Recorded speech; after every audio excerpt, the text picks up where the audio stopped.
This presentation discusses the economical aspect of composting on a farm. After reviewing a feasibility study done in New York, I have decided to focus on a specific case study done on Rose Valley Farm and their aerated static pile composting method. Listed on this slide is a brief overview of what will be covered in this presentation, including what is an aerated static pile, what are the goals and benefits to composting on your farm, the economic factors such as variable costs and fixed costs, the barriers to starting an aerated static pile compost on your farm, and other composting methods. Let's begin with an aerated static pile. So, what is it? An aerated static pile is a composting method which requires no physical manipulation, such as rotating, during its production.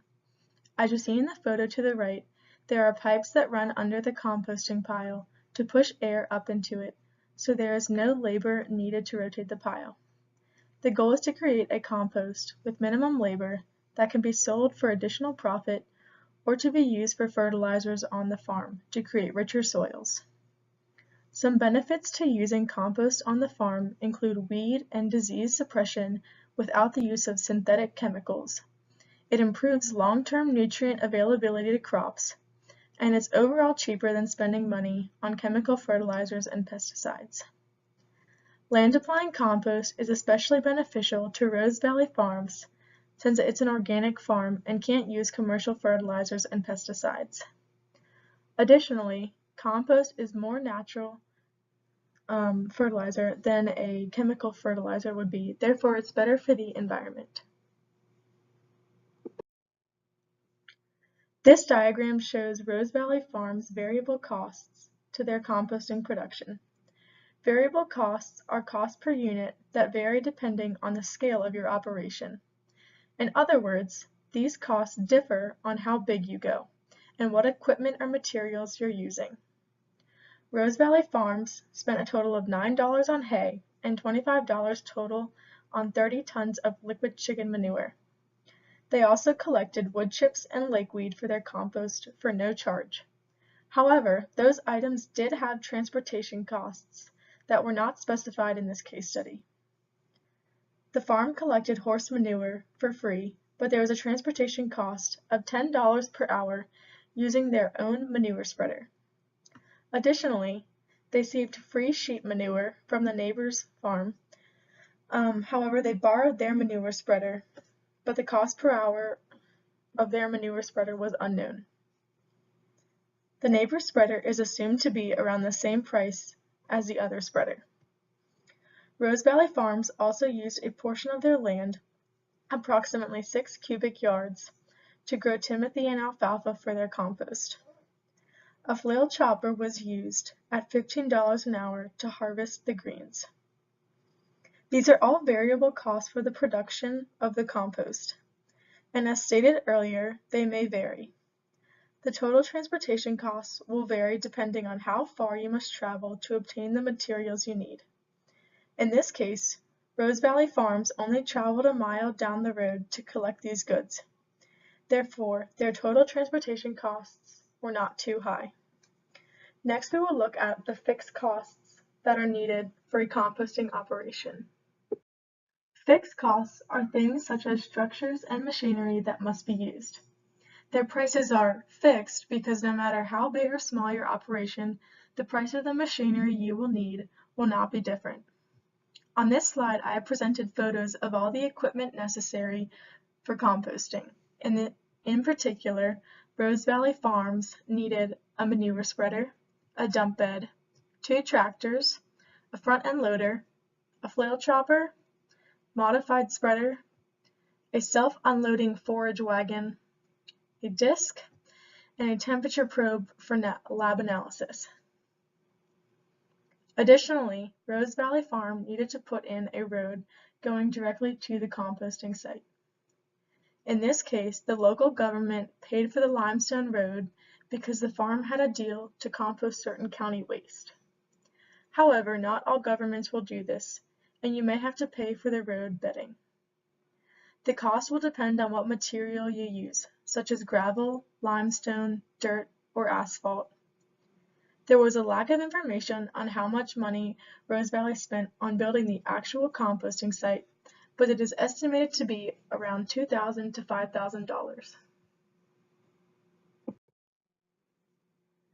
Overall, out-of-pocket costs were kept under $150, and the total cost on farm equipment used was $2,500.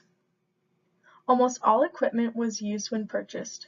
However, if it was all purchased new, then the equipment would be about $7,500. The operation costs of the equipment were kept under $1,500, but keep in mind, equipment usage cost is a variable cost and could vary depending on how big your operation is or how far you must travel to obtain the goods that you need. The chart below illustrates how many hours were taken to complete each task. I will not go in depth with these, but will give you a chance to glance over them.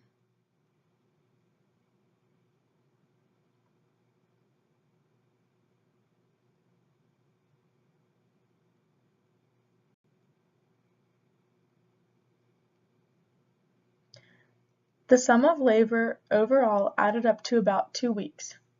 Of those 2 weeks, 4 days were devoted to the compost production themselves, and the remainder of the time was devoted to the collection of materials and land applying the final compost.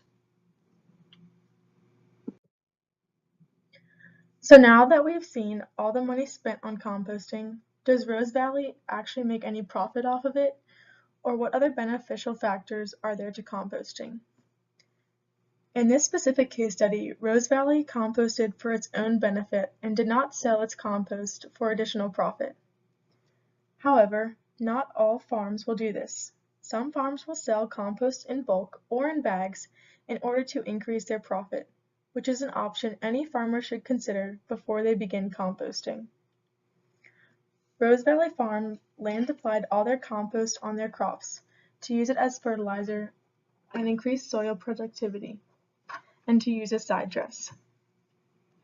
They believe that this is more beneficial than making profit off of the compost because it will increase their crop yield and they'll be able to make more money off of their harvest. Additionally, since they're growing organic crops, they will make more money since organic foods tend to be more expensive. They believe that compost is better than regular manure because you can get more out of it. You get the additional nutrients, and since you have to add materials to the manure in order to compost, in the end you'll have a larger quantity than if you just used manure alone. To conclude this presentation, I would like to briefly discuss the barriers to start an aerated composting system and alternative composting systems. A huge barrier to starting any type of composting is finding a source of nitrogen and carbon material, or your greens and browns. You need both of these in order to create a compost, and like Rose Valley Farms, most composters must obtain some materials from off-farm sources. If you cannot find materials for a reasonable price, composting may be out of the picture. Additionally, you must obtain the right nutrient for decomposition to occur. Composting is a science, and it may take time and patience to find the right material you need in order to make the perfect compost. Another barrier is obviously the cost. Composting is an expensive investment, therefore you should weigh your costs and benefits, and be sure the benefits outweigh the costs before investing in composting equipment. Some variations of composting include the windrow and the vessel. The windrow, shown in the middle image on the right, is much more space intensive, requires more labor, and takes the longest time to compost. It is essentially a pile of compost on a concrete slab, and it must be rotated manually using machinery. Then there is the vessel, shown in the bottom photo, which is the most expensive because the machine rotates the compost continuously, therefore requires less labor. However, it gets the job done the fastest by completing compost in about 3 to 4 days, while the other two systems can take up to 6 months. A report done by a professor at Michigan State found that the vessel composter is approximately 28.5% more expensive than the aerated static pile.